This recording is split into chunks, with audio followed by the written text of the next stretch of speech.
learning and watching other people and how they speak, how they communicate, how they conduct themselves, so their body language. I also advocate that women watch other people in terms of how they present themselves visually.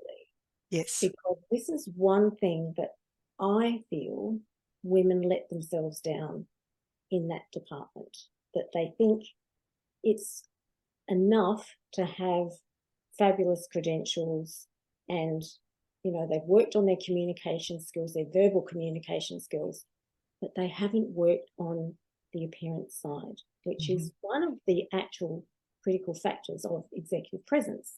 Yes. So in your experience in being a CPA and in your learning capacity and facilitating, and I know you work with some pretty significant companies, what's your observations in that particular space?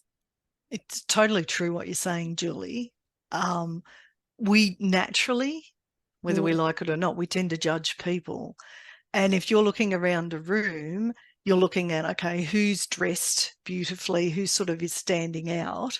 And we naturally start to think of them, particularly if they're calm, as the leader, even if they're not.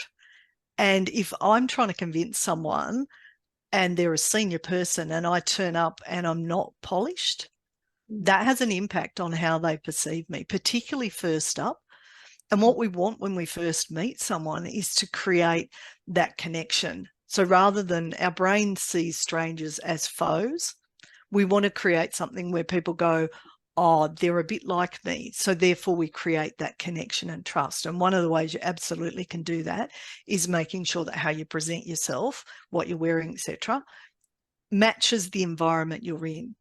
So obviously, if you're working with workers and you go in fully dressed up, they may not be as convinced about you versus if you go fully dressed, suit, etc., with a C-suite team.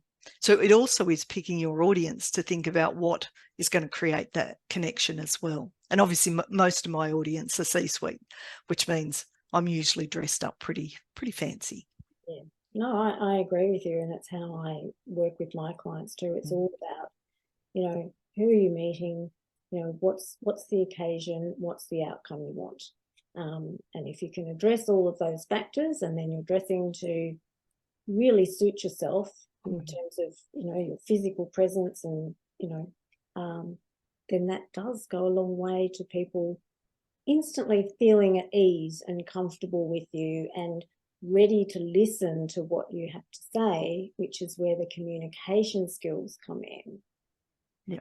And it was one of the things, Julie, when you and I worked together, particularly when COVID was starting, that helped me realise what worked, particularly on a video where you don't have that face-to-face connection versus what doesn't work. And I love the fact that it's dependent on your personal style versus we all have to look the same. So that I also found really, really helpful and have continued to use that ever since we worked together. No, that's good. No, I don't advocate that women all look the same. That doesn't allow you to be your authentic self and create that personal brand that you really need to have.